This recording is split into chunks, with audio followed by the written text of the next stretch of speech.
Hello, good morning friends. My name is Pankaj Haryani. Today we are going to learn. આજે આપણે શીખવાના છીએ WH question words એટલે કે ક્વેશ્ચન વર્ડ્સ જેની અંદર આપણે ટોટલ 15 છે એમાંથી આજે વાત કરશું આપણે whose અને which. whose એટલે સંબંધ વિભક્તિ જાણવા માટે કે એપોસ્ટ્રોફી એસ સાથે નામ આપવામાં આવે ચોક્કસ પ્રોપર નાઉન વ્યક્તિનું. ત્યારે આપણને ખ્યાલ છે whose નો ઉપયોગ કરીએ માલિકી દર્શાવવા માટે. whose એટલે ગુજરાતી થાય છે કોનો, કોની, કોનું અને કોના પાછળ જે વસ્તુવાચક કે વ્યક્તિવાચક કોમન નાઉન હોય તેના માટે આપણે વાપરી શકીએ જે તે વસ્તુવાચક કે વ્યક્તિવાચક કોમન નાઉન પાછળ હશે. whose friend, whose brother, whose sister, whose purse પાછળ નામ કેવા હશે? Common noun. કોનું પર્સ છે, કોની પેન છે, કોનો ભાઈ છે. તો નોનીનું ના એવું દર્શાવવા માટે whose સંબંધ વિભક્તિ જાણવા માટે કે વ્યક્તિનું નામ હશે તો એપોસ્ટ્રોફી એસ સાથે હશે. એની નીચે અંડરલાઈન આપે તો whose નો ઉપયોગ કેમ કરવો એ આપણે જોશું. which કઈ, ક્યુ, બરાબર એ ટાઈપની વિશેષણ વિશે જાણવા માટે, વિશેષણ વિશે જાણવા માટે કઈ બેન્ચ, બ્લુ બેન્ચ, ક્યુ સ્કૂટર, બ્લેક સ્કૂટર. તો વિશેષણ જાણવા માટે, પસંદગી જાણવા માટે, જે તે વસ્તુ કે વ્યક્તિ માટે થઈને આપણે પસંદગી જાણવા માટે આપણે શેનો ઉપયોગ કરશું? whichનો ઉપયોગ કરશું. તો આગળ એ બંને જે વર્ડ છે ક્વેશ્ચન વર્ડ whose અને which એની સાથે કોઈ નામ હશે ને હશે એવા આપણે બધા એક્ઝામ્પલ લઈ લઈએ વાક્ય રચના સાથે બારે બાર કાળની.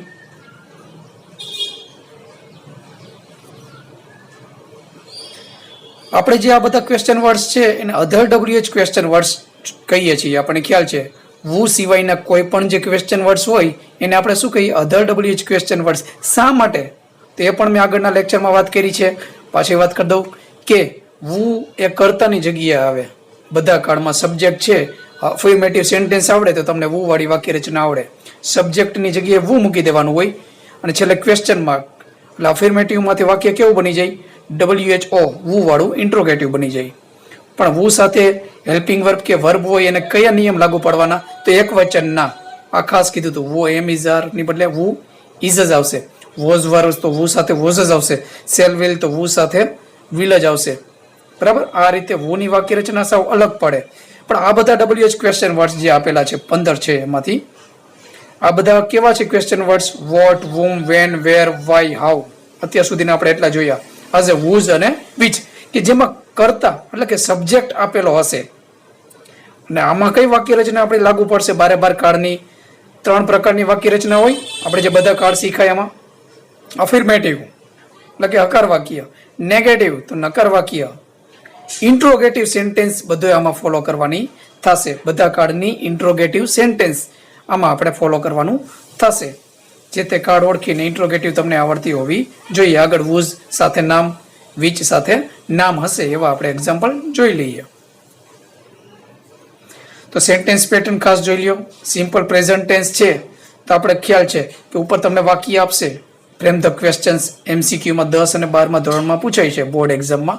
તો આપણને ખ્યાલ છે કે અંડરલાઈન આપેલી હોય તો એ આપણને ખ્યાલ આવી જાય. whose સાથે whose નો ઉપયોગ છે માલિકી દર્શાવવા માટે. સંબંધ વિભક્તિ નીચે અંડરલાઈન છે કે કોઈ વ્યક્તિનું નામ આપ્યું ને એપોસ્ટ્રોફી એસ કરીને આપ્યો છે એની નીચે અંડરલાઈન છે તો પાછળ કંઈક નામ હશે. બરાબર? તો whose નો ઉપયોગ થાય. whose friend તો તમને આપેલું his friend તો his નીચે અંડરલાઈન હોય તો ખ્યાલ આવે સંબંધ વિભક્તિ જાણવા માટે whose નો ઉપયોગ થાય. બરાબર? અથવા રોનક રોનક કરીને એપોસ્ટ્રોફી એસ આપ્યું ને અંડરલાઈન હોય તો અહીંયા તમારે ખ્યાલ રાખવાનો કે સંબંધ જાણવા માટે whose નો ઉપયોગ થયો છે. whose friend, whose brother, whose sister પાછળનું જે નામ હોય આગળ લખવું પડશે. whose કે which પછી નાઉન હશે. કોમન નાઉન, પ્રોપર કોઈ ખાસ નામ નહીં હોય વ્યક્તિનું, ચોક્કસ નામ આપેલું નહીં હોય પાછળ. બરાબર? એટલે ખાસ યાદ રાખવાનું. રોનક્સ બ્રધર તો બ્રધર કોમન નાઉન. અર્જુન્સ બાઇક, બરાબર? તો કોનું બાઇક? તો કોનું એટલે અર્જુન અર્જુન એપોસ્ટ્રોફી એસ તો એ પ્રોપર નાઉન છે પણ પાછળ બાઇક છે એ કેવું નાઉન કહેવાય? કોમન નાઉન, સામાન્ય એક નામ છે. તો આવી રીતે whose સાથે કોઈ નામ હશે જ કે which સાથે કોઈ નામ હશે એવા જ બધા આપણે એક્ઝામ્પલ જોઈ લઈએ. સાદો વર્તમાન કાળ હોય તો ઉપર V1 કેસ વાળો રૂપ દેખાય તો આપણે યાદ રાખવાનું કે ઇન્ટ્રોગેટિવ સેન્ટેન્સ ક્યુ લાગુ પડે તો હેલ્પિંગ વર્બ ક્યુ હોવું જોઈએ સાદા વર્તમાન કાળમાં? તો ડુ અથવા ડઝ. he, she, it કે એક વચન નામ સબ્જેક્ટ તરીકે ઉપર આપેલું હોય તો આગળ ડઝ. ઉપર તમને વાક્ય આપે એમાં I, we, you, they જે બહુવચન નામ હોય તો ડુ લખવું પડે.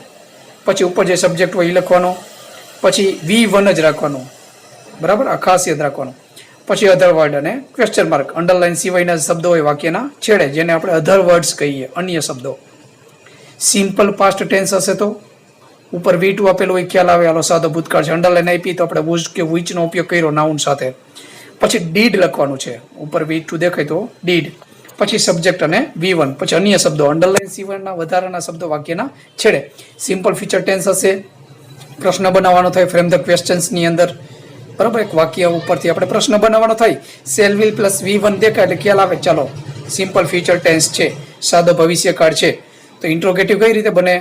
સેલ કે વિલ, પછી સબ્જેક્ટ અને પછી V1. ઉપર જે કાર્ડ છે એ જ કાર્ડનો આપણે ઇન્ટ્રોગેટિવ ફોલો કરવાનું, જોવાનું. અંડરલાઇન શેના માટે યુઝ થાય? કારણ જાણવા માટે છે તો વાય.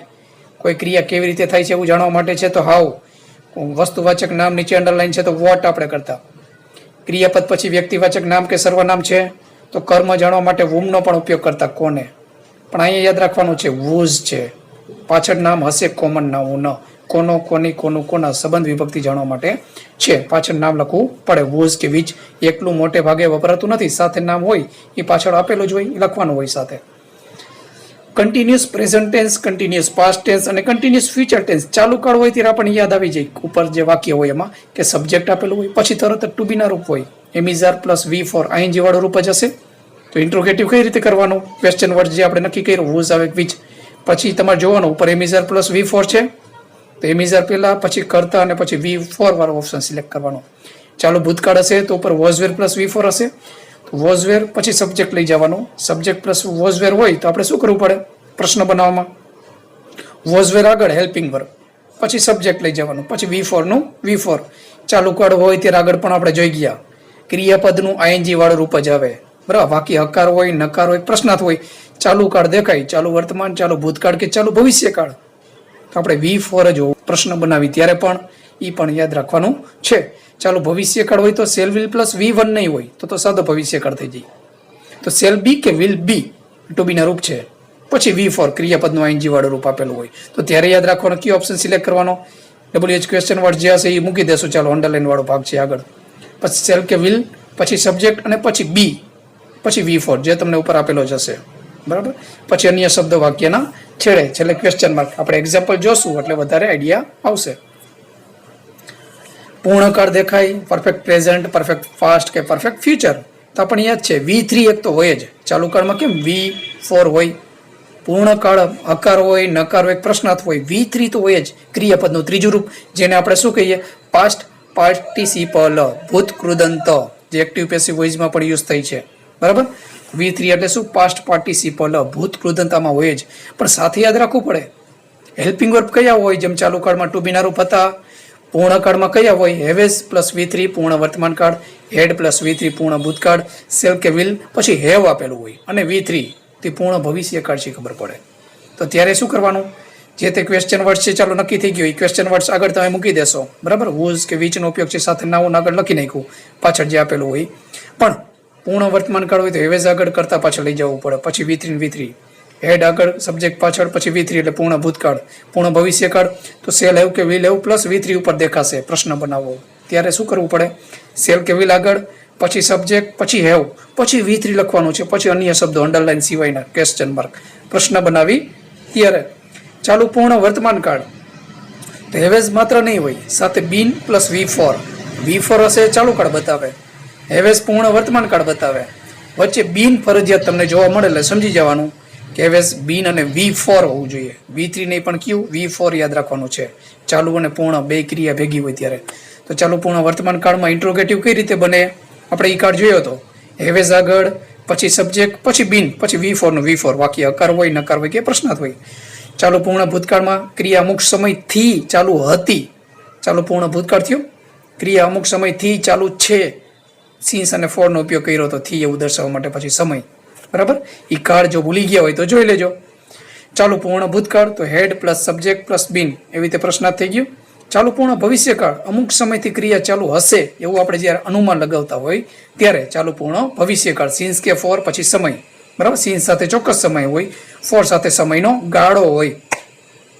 તો શેલ કે વિલ સબ્જેક્ટ પછી હેવ બીન પછી વી ફોરનું વી ફોર પછી અન્ય શબ્દો છેલ્લે ક્વેશ્ચન માર્ક. તો આ ખાસ યાદ રાખવાનું છે. હવે આપણે જોઈએ એક્ઝામ્પલ્સ. વૂઝ એટલે ગુજરાતી શું થઈ યાદ રાખો. વૂમમાં આપણે કોને એવું કહેતા, બરાબર. ક્રિયાપદ પછી અંડરલાઈન હોય. હિઝ ફ્રેન્ડ બંને નીચે અંડરલાઈન હોય. હી હેલ્પડ હિઝ ફ્રેન્ડ, તેણે તેના મિત્રને મદદ કરી. હિઝ નીચે અંડરલાઈન હોય, સાથે ફ્રેન્ડ નીચે અંડરલાઈન હોય. તેણે કોને મદદ કરી? તેના મિત્રને. એવું સાથે બોલતા તો અહીંયા વૂમનો ઉપયોગ થતો. પણ અહીંયા યાદ રાખવાનું હિઝ ફ્રેન્ડ, તો હિઝ નીચે જ અંડરલાઈન હશે. કોના મિત્રને મદદ કરી? બરાબર, તેના મિત્રને. તો હિઝ સંબંધ વિભક્તિ થઈ. સંબંધ વિભક્તિ નીચે અંડરલાઈન આપે, પહેલી હોય બીજી હોય. શું યાદ રાખવાનું? વૂઝ જ આવશે એવું યાદ રાખવાનું. કાંઈ સંબંધ વિભક્તિ નહીં હોય. My, our, your, his, her, its, their, THEIR. સંબંધ વિભક્તિ નીચે જ અંડરલાઈન હશે. આ યાદ રાખો. વૂઝનો ઉપયોગ કરો. પાછળ કંઈક નામ હશે જેમ આમાં નામ આપ્યા છે એમ. અથવા તો બીજી વિભક્તિ પણ હોઈ શકે. અવર્સ, માઇન, યોર્સ, હિઝ એકલું, ઇટ્સ એકલું, ધેર્સ એકલું, હર્સ એકલું. તો ત્યારે પણ વૂઝનો ઉપયોગ થાય. તો ત્યારે પાછળ નામ હશે નહીં. તો વૂઝ એકલું રહીએ. એટલે વૂઝ સાથે નામ હોય તો પાછળ રાખવાનું. બીજી વિભક્તિ હશે માયની બદલે માય નોટબુકને બદલે માઇન આપી દે તો માઇન એકલું, એની નીચે અંડરલાઈન આપેલી હશે તો વૂઝ એકલું રહેશે. પાછળ નાઉન હશે નહીં. આ પણ ખાસ યાદ રાખવાનું. ધારો કે એક્ઝામ્પલ જોઈ લઈએ. વૂઝનો ઉપયોગ ખાસ મેં વાત કરી એ પ્રમાણે કોઈ પણ વ્યક્તિનો સંબંધ કે વસ્તુની માલિકી વિશે જાણવા માટે. વ્યક્તિનો સંબંધ અથવા વસ્તુની માલિકી. કોની બુક છે? વસ્તુની માલિકી કોની? મારી, તારી, તેઓની. હિઝ, હર, માય એવું કંઈક આપેલું હશે. એની નીચે જ માત્ર અંડરલાઈન હશે. વસ્તુ નીચે નહીં હોય તો એ શું થઈ જાય? વોટ બની જાય. ખાસ યાદ રાખવાનું છે કે વ્યક્તિનું નામ હશે તો ફર્સ્ટ ઓફ યસ હશે. સંબંધ વિભક્તિ ન હોય તો. પેલું એક્ઝામ્પલ છે ધીસ ઇઝ રીતિકાસ નોટબુક. આપણે એમ જાણવા માંગવું છે કોની નોટબુક છે? સામેવાળા કહે રીતિકાસ, એફોસ્ટ્રોફિયસ નોનીનું નામ. બરાબર, તો ચોક્કસ નામ હશે તો એફોસ્ટ્રોફિયસ હશે જ, એની નીચે અંડરલાઈન હશે. આ ખાસ યાદ રાખવાનું છે. બરાબર, પાછળ નામ હોવું જોઈએ. ન હોય તો સંબંધ વિભક્તિનો ઉપયોગ થયેલો હોય કે નામ એકલું હોય એફોસ્ટ્રોફિયસ સાથે તો પણ વૂઝ જ આવે. વૂઝ એકલું આવે, પાછળ નામ હોય નહીં ત્યારે. અહીંયા પાછળ નામ છે તો આગળ લખવું પડે વૂઝ સાથે. This is Ritika's notebook. આ રીતિકાની નોટબુક છે તો આપણે એમ જ કહી રીતિકાસ નીચે અંડરલાઈન તે આપે ત્યારે બીજો કોઈ ક્વેશ્ચન લાગુ ન પડે. એમ ન બોલી કોને નોટબુક એવું બોલી. વૂમ વોટ તો વસ્તુ માટે, એની નીચે અંડરલાઈન છે નહીં. વાય તો ક્રિયાનું કારણ જાણવા માટે. હાવ કોઈ ક્રિયા કેવી રીતે થાય છે એવું કંઈક શબ્દ હોય તો એની નીચે અંડરલાઈન હોય. તો ખ્યાલ આવી જાય. વૂઝનો ઉપયોગ છે સંબંધ જાણવા માટે કે વસ્તુની માલિકી જાણવા માટે. તો વૂઝ એટલે વાક્ય રચના પ્રમાણે કર્યું. વૂઝ પછી નાઉન છે પાછળ રીતિકાસ નોટબુક. તો કોની નોટબુક? આ સાથે જ બોલવું પડે. Whose notebook. ધીસ ઇઝ નું ઇન્ટ્રોગેટિવ આપણને ખ્યાલ છે શું થાય? ટુ બી ના રૂપ આપેલા હોય ત્યારે ઇઝ આગળ ને ધીસ પાછળ. વોઝ વર વધતો, વોઝ વર આગળ ને આગળનું જે કરતા છે એ પાછળ. Whose notebook is this. આ કોની નોટબુક છે? તો ઇન્ટ્રોગેટિવ થઈ ગયું. એટલે વાક્ય રચના પ્રમાણે ચાલ્યા. વૂઝ પછી નાઉન જે પાછળ હોય લખવું પડે. ન હોય તો વૂઝ એકલું હોય તો એકલું રાખવાનું. પણ યાદ રાખવાનું ત્યારે સંબંધ વિભક્તિ બીજી હશે. માય નહીં હોય પણ માઇન હશે. અવર નહીં હોય પણ અવર્સ હશે. યોર નહીં હોય પણ યોર્સ હશે. બે વિભક્તિ છે સંબંધ. આ સર્વનામ ખાસ આવડતા હોવા જોઈએ. સંબંધ વિભક્તિ પહેલી અને બીજી નીચે અંડરલાઈન હોય ત્યારે વૂઝનો ઉપયોગ થાય. માય ફ્રેન્ડ તો વૂઝ ફ્રેન્ડ. માય ન હોય તો ખાલી વૂઝ એકલું આગળ આવે. આ ખાસ યાદ રાખવાનું છે. પરેશ ઇઝ માય નેબર્સ એપોસ્ટ્રોફિયસ આવ્યું પછી સન છે. એટલે સન કેવું નાઉન છે? કોમન. નોટબુક કેવું નાઉન છે? નાઉન છે કોમન નાઉન, સામાન્ય એક નામ છે. બરાબર. પરેશ ઇઝ માય નેબર્સ સન. પરેશ કોનો દીકરો છે? અહીં એમ જ પ્રશ્ન બનશે. ગુજરાતી કરીને વિચારવાનો શેનાથી પ્રશ્ન વ્યવસ્થિત લાગુ પડે છે. તો કોનો દીકરો? કો ન બોલી, દીકરો એ સાથે બોલી છીએ તો વૂઝ સન. અંડરલાઈન વાળો ભાગ નીકળી ગયો, એ કાઢવો જ પડે. ફ્રેમ ધ ક્વેશ્ચન્સ જવાબ ઉપરથી એટલે કે સેન્ટેન્સમાં અંડરલાઈન આપેલો ભાગ છે કાઢીને પ્રશ્ન બનાવી તો ઉચિત કયો ગણાય? અહીંયા સંબંધ વિભક્તિ જાણવા માટે કે સંબંધ જાણવા માટે કે વસ્તુની માલિકી જાણવા માટે અહીં સંબંધ જાણવાની વાત છે. દીકરો છે એનો સંબંધ કોની સાથે છે? મારા પડોશીનો છે એમ આપણે કહી તો વૂઝ સન. પરેશ ઇઝનું પ્રશ્ન આપણને ખ્યાલ છે શું થાય? ઇઝ આગળ ને પરેશ પાછળ ક્વેશ્ચન માર્ક. હવે પૂર્ણ વર્તમાન કાળનું વાક્ય એવું. રોનક હેઝ રેડ. રોનકે વાંચી લીધું છે. જો V3 છે રેડ વચાય. રીડ એવું ન વચાય. V1 માં રીડ વચાય, V2 માં રેડ વચાય, V3 માં રેડ જ વચાય. આ V3 છે કેમ ખબર પડે? તો હેલ્પિંગ વર્બ હોવું જોઈએ પૂર્ણ વર્તમાન કાળનું. હેવ હેઝ પૂર્ણ ભૂતકાળ હોય તો હેડ હોવું જોઈએ, પૂર્ણ ભવિષ્યકાળ હોય તો શેલ હેવ કે વિલ હેવ હોવું જોઈએ. રોનક હેઝ રેડ, રોનકે વાંચી લીધી છે. કોની સ્ટોરી બુક, કોની બોલી, જો કોનો, કોની, કોનું, કોના વસ્તુ હોય એ પ્રમાણે બોલવું પડે. છેલ્લે કોના લખાઈ ગયું છે, કોના આવશે. કોનો, કોની, કોનો, કોનું, કોની અને કોના વસ્તુ પ્રમાણે કે વ્યક્તિ પાછળ હોય એ પ્રમાણે કોમન નાઉન પ્રમાણે રોનકે વાંચી લીધી છે. કોની નોટબુક વાંચી લીધી છે? તેણીની. જો હર ક્યારેક હિસ આપે પુરુષ હોય તો સંબંધ વિભક્તિ, ક્યારેક માયો મારી, તારી તો યોર, આવી રીતે સંબંધ વિભક્તિ હશે, આ યાદ રાખવું. તો વૂઝ સ્ટોરી બુક, તો વૂઝ પછી નામ છે એટલે લખવું જ પડે. વૂઝ એકલું હોત તો અહીંયા ક્યારે આવે? હર્ષ, હરનું હર્ષ સંબંધ વિભક્તિ બીજી હોત તો આવત. બરાબર. Whose story book has Ronak read. પૂર્ણ વર્તમાન કાળની વાક્ય રચના આગળ આપણે જોઈ. હેવેઝ પ્લસ V3 દેખાય એટલે પૂર્ણ વર્તમાન કાળ છે. આ ડઝ ન લખાય, આ ખાસ યાદ રાખજો. એકલું હોય હેઝ તો આગળ ડઝ કરી રોનક હેવ એવું કરી શકો. બરાબર. એવું જ્યારે વાક્ય આપે ત્યારે હેવેઝ એકલું હોય તો ડુ કે ડઝ નો ઉપયોગ કરી શકો. હેઝ હોય ત્યારે આગળ ડઝ, તો હેઝ નું શું થઈ જાય? હેવ. હેવ હોય ત્યારે આગળ ડુ સાદા વર્તમાન કાળમાં. પણ આ સાદો વર્તમાન કાળ નથી.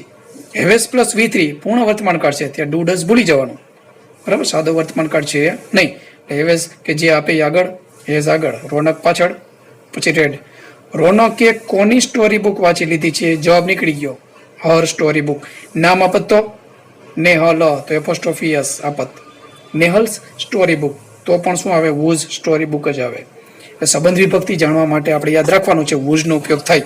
વૂઝ પછી નામ હોય તો વૂઝ પછી નામ લખવું પડે. સંબંધ વિભક્તિ બીજી હોય, હું એમ કહું ધીસ બુક ઇઝ યોર્સ, આ બુક તારી છે તો યોર્સ એકલું હોય. બરાબર. પાછળ નામ ન હોય તો યોર્સ એકલું હોય. આ બુક, બુક શબ્દ આગળ આવી ગયો. ધીસ બુક ઇઝ યોર્સ, તો યોર્સ નીચે અંડરલાઈન હોય તો વૂઝ એકલું આગળ આવે. Whose is this book, is આગળ ને ધીસ બુક પાછળ. આ બુક કોની છે? તારી છે. યોર્સ નીચે અંડરલાઈન હોય તો પાછળ નામ ન હોય તો વૂઝ એકલું આવે. ધીસ બુક્સ ઇઝ યોર્સ, તો વૂઝ યોર્સ નીચે અંડરલાઈન હોય. Whose is this book. યાદ રાખવાનું ખાસ, સંબંધ વિભક્તિ હોવી જોઈએ. પહેલી હોય કે બીજી હોય. પહેલી હોય તો પાછળ નામ હશે તો વૂઝ પછી નામ લખવાનું. આજે એ રીતે common noun. Mine, ours, yours, his એકલું, ઇટ્સ એકલું, હર્સ એકલું કે ધેર્સ એકલું. ત્યારે સમજી જવાનું સંબંધ વિભક્તિ બીજી કહેવાય. સર્વનામનો જે કોષ્ટક છે એમાં તો ત્યારે વૂઝ એકલું આવે. આગળનો જે છે એમાં ફેરફાર આપણે આ રીતે કરી ઇન્ટ્રોગેટિવ બનાવી એમ બનાવી નાખવાનું. તો વૂઝ સંબંધ વિભક્તિ કે માલિકી જાણવા માટે વસ્તુ નહીં, આ એક ઉપયોગ. હવે આપણે જોઈ લઈએ વિચ, તો વિચમાં પણ વૂઝની જેમ જ છે વાક્ય રચના. વૂઝ સાથે જેમ નામ હોય જ મોટે ભાગે. બરાબર. સંબંધ વિભક્તિ પહેલી હોય ત્યારે પાછળ નામ આપવું જ પડે, બીજી હોય તો જરૂર નથી, તો વૂઝ એકલું હોય. પણ વિચ સાથે પણ એવું જ છે, ફરજિયાત પાછળ નામ હશે જ. અને આગળ શું હશે? વિશેષણ તરીકે કંઈક કામ કરતું હશે. જોઈ લઈએ. વિશેષણ એટલે આપણને ખ્યાલ છે નામના અર્થમાં વધારો કરે એને આપણે વિશેષણ કહી. કેવી ખુરશી? સફેદ ખુરશી. કેવો છોકરો? જાડો છોકરો, ફેટ. તો ફેટ, ટોલ, બિગ, ક્લેવર, કલરના નામ આપે તો એ બધા વિશેષણ કહેવાય. તો પાછળ કંઈક નામ હશે કોમન નાઉન. જેમ વૂઝમાં કોમન નાઉન પાછળ હતું એમ વિચ પાછળ પણ કોમન નાઉન લખવું પડશે, જે ઉપર આપશે તમને. હવે તમને આપી દઈએ. સૌરભ હેઝ ચૂઝન, સૌરભે પસંદ કરી લીધું છે. પૂર્ણ વર્તમાન કાળ હેઝ, ચૂઝ, ચોઝ અને ચૂઝન V3 છે અહીંયા. સૌરભે પસંદ કરી લીધું છે. કેવું બાઇક? ધ સિલ્વર નીચે અંડરલાઈન આપશે તમને એક્ઝામની અંદર. બરાબર. ત્યારે યાદ રાખવાનું સિલ્વર બાઇક બંને નીચે અંડરલાઈન આપે તો શું થઈ જાય? તો વોટ થઈ જાય. શું પસંદ કર્યું છે? સિલ્વર બાઇક પસંદ કર્યું છે. બાઇક નીચે અંડરલાઈન હશે નહીં, આ ખાસ યાદ રાખવાનું. તો વસ્તુ થઈ જાય, વોટથી પ્રશ્ન પૂછાય. પણ માત્ર સિલ્વર નીચે અંડરલાઈન હશે તો વિચ બાઇક, કયું બાઇક પસંદ કર્યું? આપણે કોઈ પણ ગયા હોય બાઇક લેવા માટે એના શોરૂમે, બરાબર, ત્યાં બાઇક હોય, એના કલર પણ હોય, સ્વાભાવિક છે, રેડ, બ્લેક, સિલ્વર. તેમાંથી કયું બાઇક પસંદ કર્યું? તો પસંદગી જાણવા માટે આ ખાસ યાદ રાખવાનું. વસ્તુ કે વ્યક્તિની પસંદગી જાણવા માટે બે કે બે કરતાં વધારે વસ્તુ વ્યક્તિમાંથી કોઈ એકની પસંદ કરવાની હોય ત્યારે તમારે યાદ રાખવાનું છે વિચનો ઉપયોગ થાય છે. સૌરભે પસંદ કરી લીધું છે ક્યુ બાઇક, તો અહીં ક્યુ બોલી, ક્યુ, કઈ, ક્યુ અને કયું, જે વસ્તુ પાછળ હોય કે પાછળ વ્યક્તિ હોય એ પ્રમાણે બોલીએ આપણે. આ વસ્તુ છે ક્યુ બાઇક. ધ સિલ્વર નીચે અંડરલાઈન આપશે તમને એક્ઝામની અંદર. તો ક્વેશ્ચન શેનાથી બને? વૂઝ કરાય તો ખોટું, એ તો સંબંધ વિભક્તિ જાણવા માટે છે, પેલી અથવા બીજી, કે એપોસ્ટ્રોફી એસ કરીને નામ આપે સંબંધ જાણવા માટે.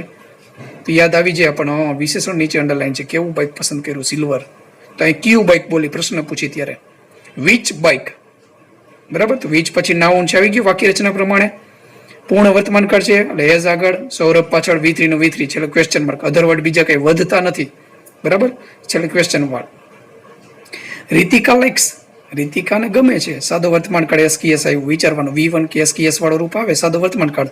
ત્રીજો પુરુષ એક વચન છે એટલે હું નથી તમે નથી.